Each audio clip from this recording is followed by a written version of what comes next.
Vamos até a Colômbia? Agora falar sobre aquilo que não foi feito por gente, mas pela natureza, o terremoto.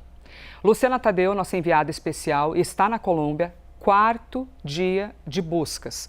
As famílias, com toda certeza, e você que tem parentes, você sabe, deve imaginar, a gente deseja que nunca viva isso.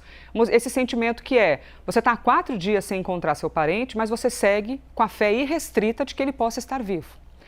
O número de mortos já passa de 260 e as buscas continuam. A Luciana Tadeu esteve com a gente, inclusive ontem, foi um momento muito sensível, Luciana, porque você estava ao vivo com a gente e no meio da entrada ao vivo você disse: vou ter de parar de falar porque estão pedindo aqui para eu fazer silêncio. Porque eles começaram com aquela operação de levantar os braços para que as pessoas em volta fiquem em silêncio e eles possam ouvir algum sinal de vida. Antes até de já saber de você a atualização de agora... Vai ser de novo, Luciana, é isso? Já me conta. Tá.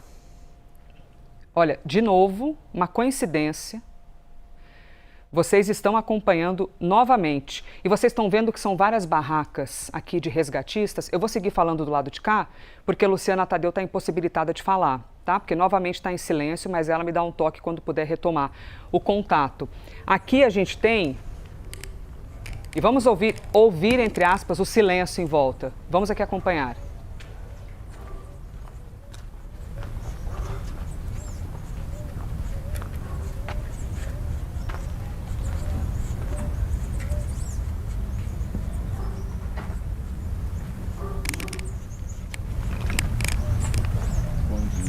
Estão todos em volta, em silêncio, porque é neste momento que eles usam também todo um equipamento que tem um sensor muito apurado e colocam alguns fones de ouvido para ver se eles ouvem alguma movimentação, alguma respiração, batida de coração ou alguém que faça algum ruído, algum tipo de barulho.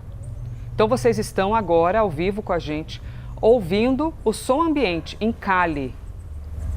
E eles permanecem silenciados para ver se conseguem ouvir algum sinal de vida. Aí tem um escombro gigantesco. Vocês estão observando a quantidade de baldes aqui do lado de baixo da imagem? Aqui são alguns dos baldes que são utilizados, eles sobem muitos pedaços de concreto. Você não consegue colocar no balde, que eles são grandes. Para isso eles usam um guindaste. Aqui, ó, também aparecendo algumas estruturas de trabalho. Esses baldes, eles vão enchendo de pedras e fazem uma fila.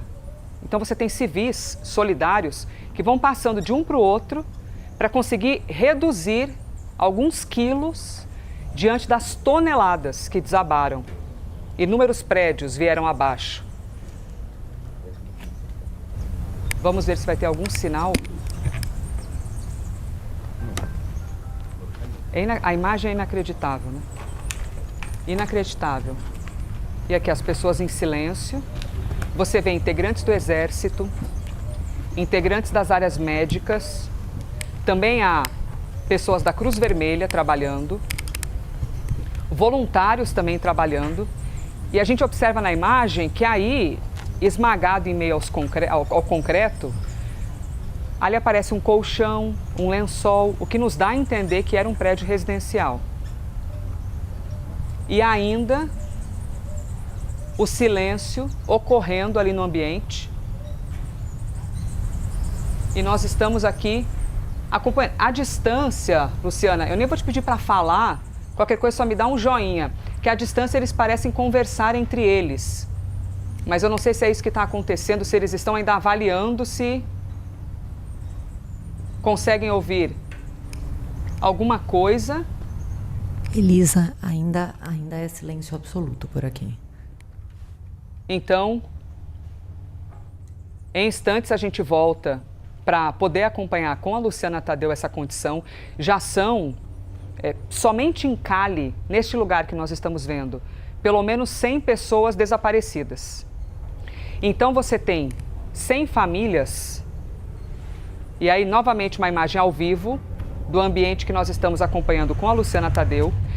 Então, a gente tem... Pronto, voltamos, Elisa. Pronto, já autorizaram a volta dos trabalhos.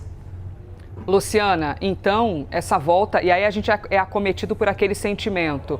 Será que eles conseguiram ouvir alguma coisa ou não detectaram coisa alguma e seguem com o rito? O que é que você consegue interpretar vendo aí de pertinho? Elisa, por enquanto parece que não, porque em geral, quando eles escutam algum sinal de vida, começam a aplaudir de alegria justamente por terem encontrado alguma coisa. O que me explicaram os bombeiros é o seguinte: quando se consegue remover muitos escombros e avançar 2 ou 3 metros, aí sim eles pedem silêncio para que haja um novo pedido dos socorristas, algum socorrista que grita: por favor, se alguém está com vida, faça algum barulho, na esperança, né, de que alguma pessoa que esteja embaixo dos escombros, apesar de a essa altura já completamente debilitada, que consiga emitir algum som com a voz, ou raspar em alguma pedra, ou bater em algum móvel que esteja ao alcance, fazer qualquer tipo de barulho que seja um indício de que tem uma pessoa com vida. Essa cena que vocês viram agora, de silêncio absoluto, agora a gente ainda está vendo uma pequena quantidade de socorristas, porque aqui ainda são 7h30 da manhã. O dia está apenas começando.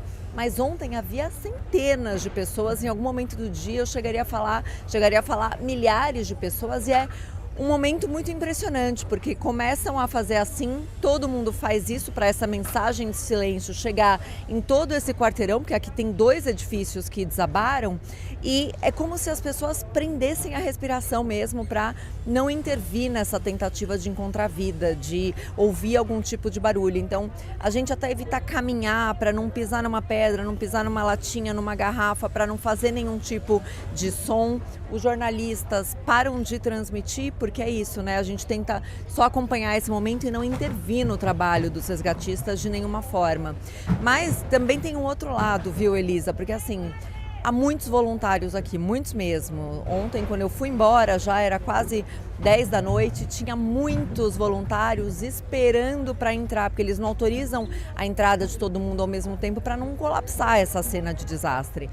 Muita gente trabalhando aqui durante todo o dia, e o que me disseram alguns bombeiros e até pessoas da Cruz do Comando Unificado desse controle de emergência é que esses pedidos de silêncio com tanta frequência acaba atrapalhando também o trabalho dos bombeiros mais especializados. Então tem os dois lados, né? Essas cenas tão impressionantes, procurando vida, todo mundo apreensivo esperando algum tipo de barulho, mas também socorristas mais especializados que dizem é na madrugada, quando tem menos voluntários e menos pedidos de silêncio assim, que a gente consegue remover mais escombros, que a gente conseguiu tirar alguns falecidos que estavam debaixo dessa destruição. Então, o que me contaram aqui é que ontem, por exemplo, durante todo o dia não conseguiram resgatar nenhum sobrevivente. O que conseguiram foi retirar alguns corpos de pessoas debaixo desses escombros durante a madrugada. E você estava descrevendo há pouco, né, o que a gente consegue ver.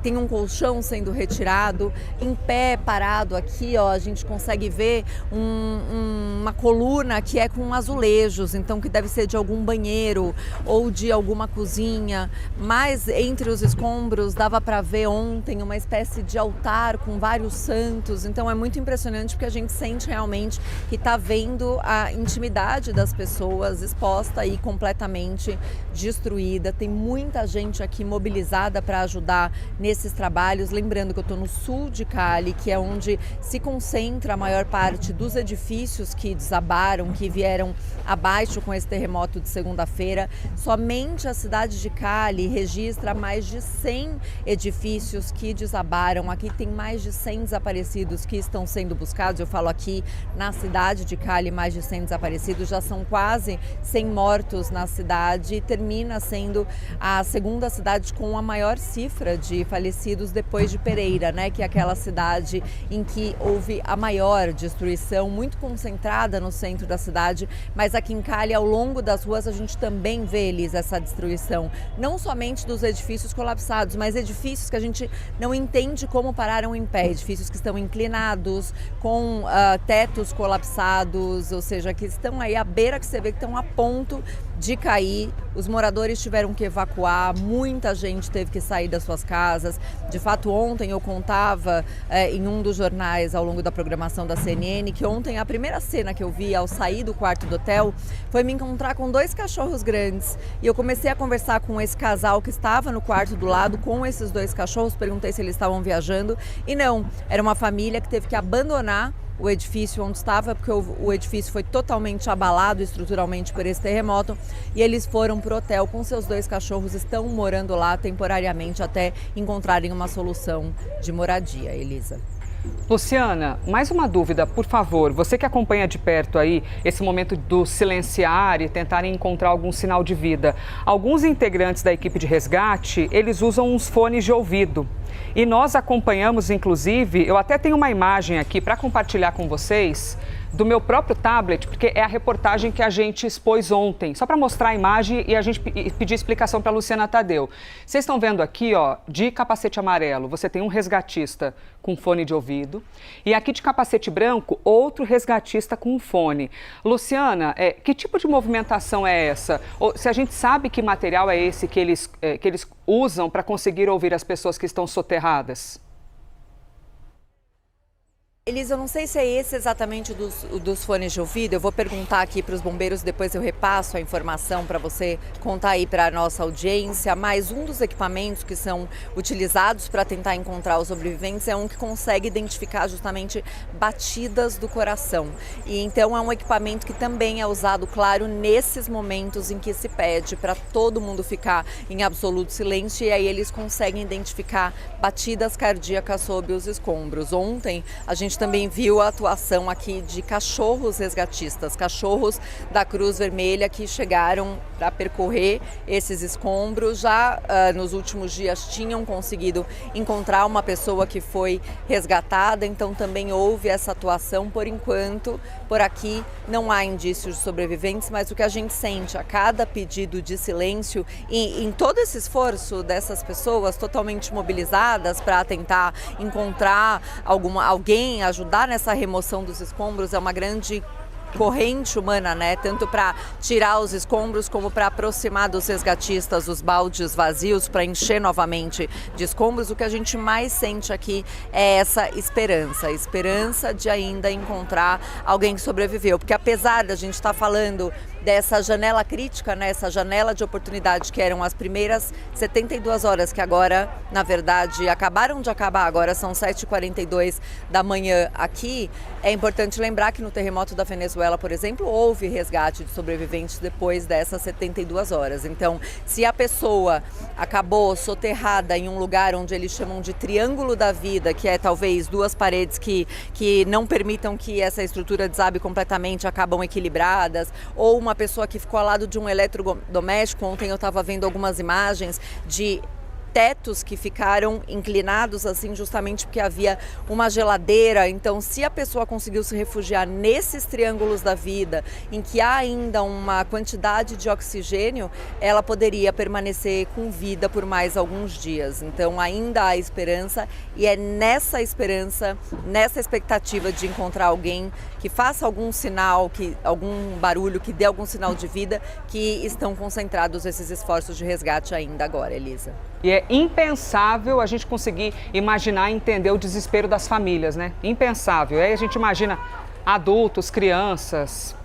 Meu Deus, que sensação terrível. Muito obrigada, Luciana Tadeu. Vocês viram ali aparecerem algumas imagens, espera que já mudou aqui para o meu telão, algumas imagens ali até bem empoeiradas, porque eles estão mexendo nesses escombros e a todo momento a poeira subindo, o que também dificulta o trabalho deles. E justamente aqui, vocês estão vendo, como é que chama isso? É uma retroescavadeira, um trator, um maquinário, pegando aqui parte desses entulhos, enquanto vocês observam até familiares em volta, que são indicados, né, que eles recebem a indicação para permanecer distante do local exatamente, porque eles ficam ali tomados de muito sentimento, desespero, e os resgatistas precisam ficar ali na concentração, que também estão tomados por um sentimento adverso, mas são preparados para lidar com essas adversidades.